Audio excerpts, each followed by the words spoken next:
Hello again, and welcome back to another episode of the Unstoppable Tad Project. On this episode, I'm going to talk about why everyone should be aiming to not be fragile when it comes to their training, especially if injuries have limited you in the past, and why that is the thing that you should be focused on for the best long-term mindset around staying consistent with your training. But before I get into today's podcast, I would like to ask you all a few quick favors. Number one, whatever podcast platform you are listening to this on, whether it's Apple, Spotify, Google, or any of the other podcast platforms, please make sure you're subscribed.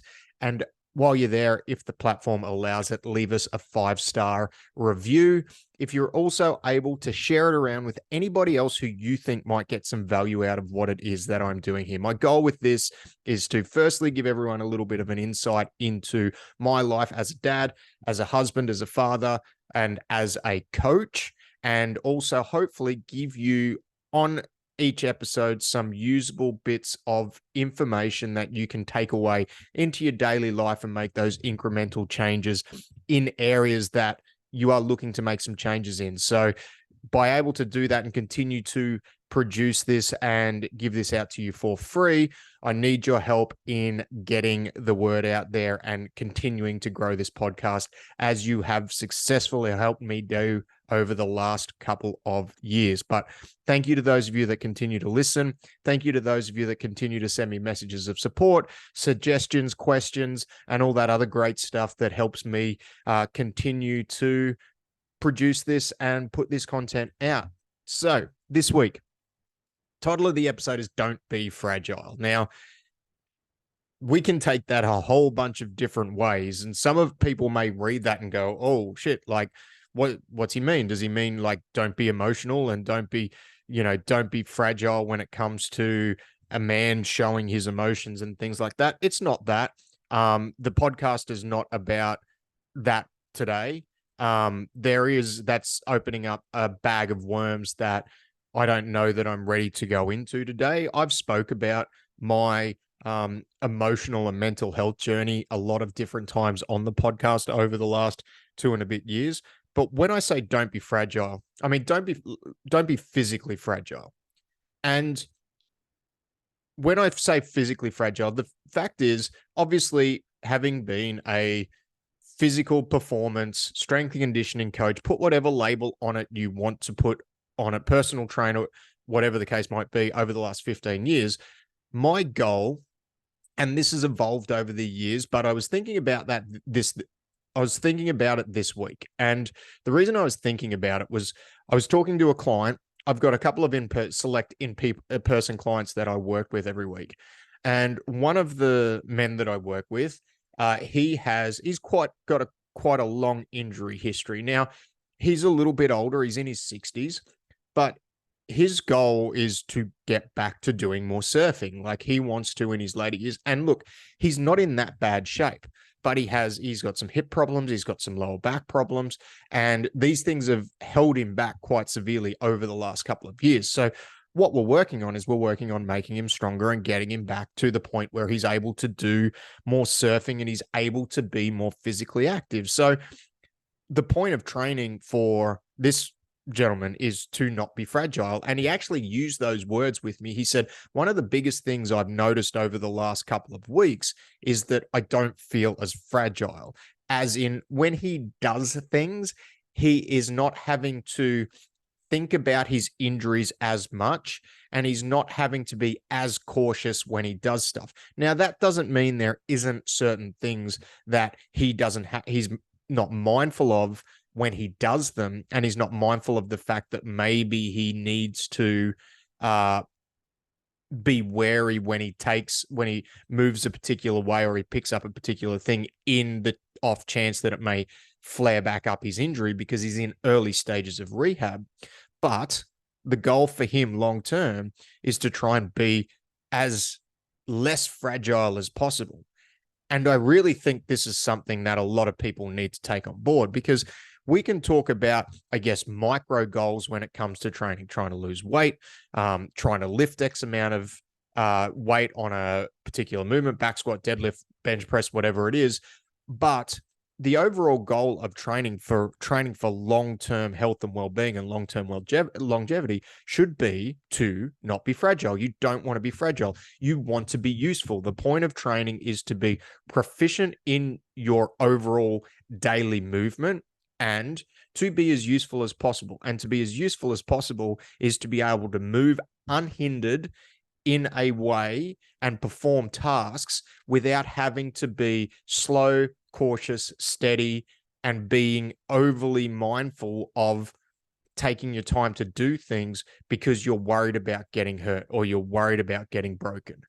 You want to be able to use your body to complete tasks with minimal effort, with minimal thinking, and without having to stop, breathe, brace when you do that. Like if you're bending over to pick something up, especially something light, you don't want to have to be, if you've had back issues, you don't want to have to be at a point where I'm bracing myself properly and I'm getting into this proper deadlift position and I'm going to bend at my knees to go and pick your water bottle up off the floor, or to pick, one of the kids' pencil cases up off the floor, or whatever the case might be.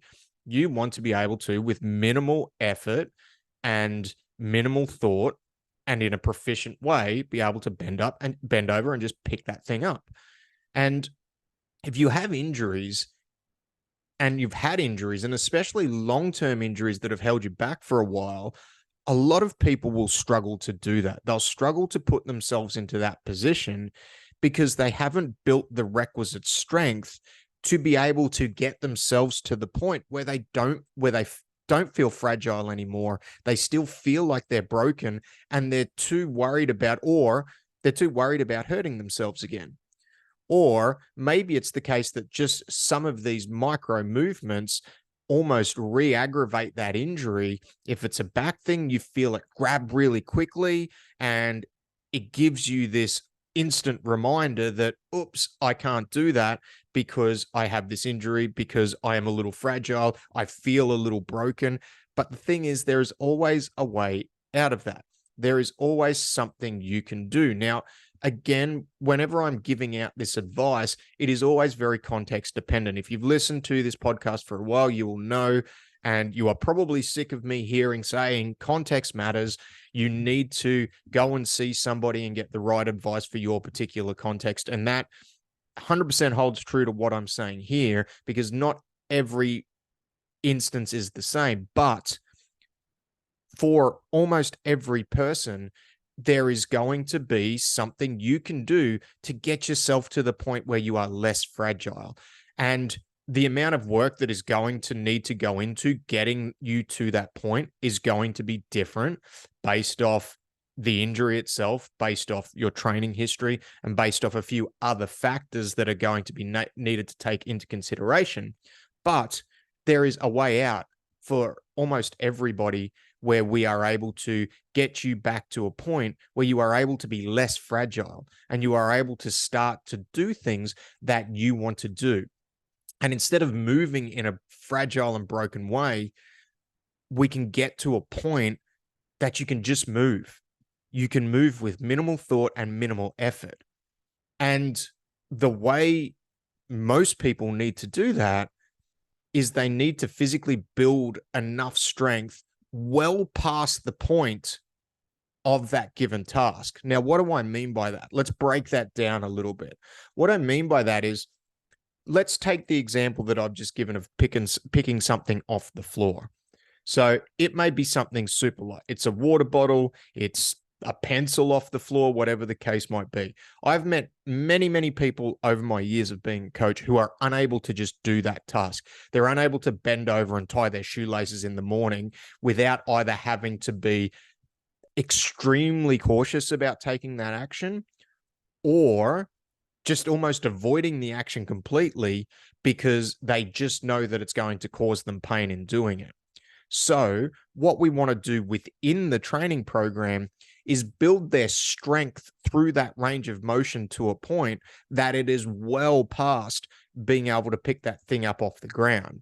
So if you are at a point where you can, deadlift, and I am very much generalizing this, right? This isn't an X equals Y scenario, it may be different for everybody, but a deadlift as a movement is picking something up and putting it back down again.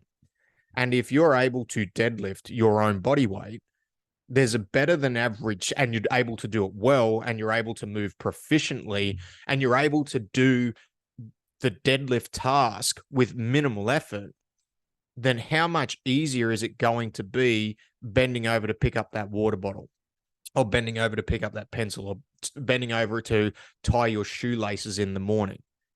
The answer is it's going to be quite easy, because the load that you are doing in training is far, far less than the load you are having to undertake in daily life. So that is an instance where if we can do that in training, we have physically built our strength to a point which is well past the task that we need it to do. And then when it comes to injury and when it comes to doing daily tasks, there is quite a large psychological element to overcoming that. And what I have observed with the people that I have coached, and I am by no way or means a psychologist, but what I have observed within those people that I have worked with is psychologically they are able to overcome a lot of those barriers, because they have that confidence in their body to be able to complete those known and novel tasks in daily life, because of what they can do in the weight room and what they can do in training. Because what they have seen themselves and what they have done within themselves in the training room, the demands of that are far superior than what they need to do in daily life. And as a result of that, they have the confidence to be able to bend over and pick that thing up off the floor unhindered, because of the confidence they have built in the weight room. And that can psychologically help them overcome that particular roadblock or mental roadblock that they may have. And now that is not going to be universal. Some people are going to need to do some work to overcome certain things, especially those people where, when I say it's a long-term injury, maybe it's something that's plagued them for their entire life. So they've got 20 plus years of built up stories in their head and built up limitations that they've been unable to overcome. And building that physical strength may help that to a point, but there may be additional things that they need to do outside of the weight room or outside of the gym in order to overcome those mental roadblocks that are there. But from the people that I have helped and I have worked with, what I have observed is that psychologically it helps them, because they have that confidence in their body and in their own ability to complete that particular task, because the steps that we have taken in the gym have been ones that we are working towards being able to far exceed the load, the range of motion that they are going to need to complete those daily tasks. And at the end of the day, that is what we want to work towards, is we want to work towards being less fragile with our movement in our day-to-day by building up that strength base to a point where we don't have to think about the injury that we've had. We've moved past that. We have created this new identity of somebody who is strong, who is capable in our own life, who is not limited by that injury that has potentially plagued us for a few years. And as you move past this, there are going to be points where you are still going to have to be mindful. Like there may be these tasks that you have never done before in daily life, and you are going to drift back to, oh, my back, I've got to be careful, cautious of my back when I do this. And you will have to do that, because of course we don't want to re-injure it. So we have to be mindful. But ultimately, you want to get to a point where you don't need to be. You can move freely, you can move fluidly without the mental limitations that plague you when the injury is at its peak and those pain levels are at the peak. The whole point of you training is to not be fragile. And you can take that even for somebody who is not injured or hasn't been injured in the past.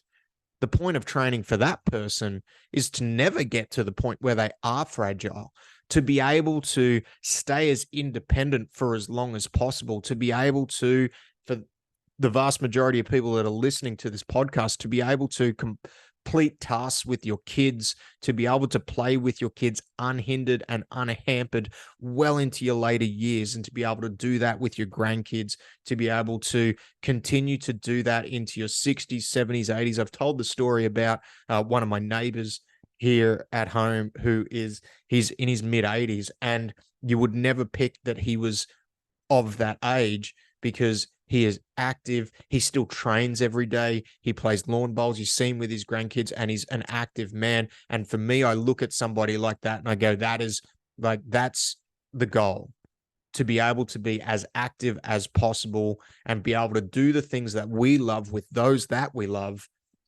well into our later years, unhindered, unhampered, and without the thought that we are going to not be able to do this and holding ourselves back internally because we're too fragile to not be able to get past that. So at the end of the day, if you are training, bear that in mind. Not saying any other goal is bad, not at all. Everyone has seasons when it comes to their training and their life.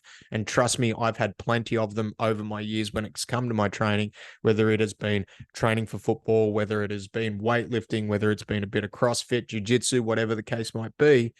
But I think as we get older and as we get clarity on where we want to be into our later years, the idea that training should be focused around trying to keep up us as active and as strong as we can be for as long as possible into our later years is one that very, very much holds true for every single person on earth. And it's something that I'm working towards and I will constantly be working towards. And the sooner you can get started on that, the more chance you're going to have of it happening. And then almost the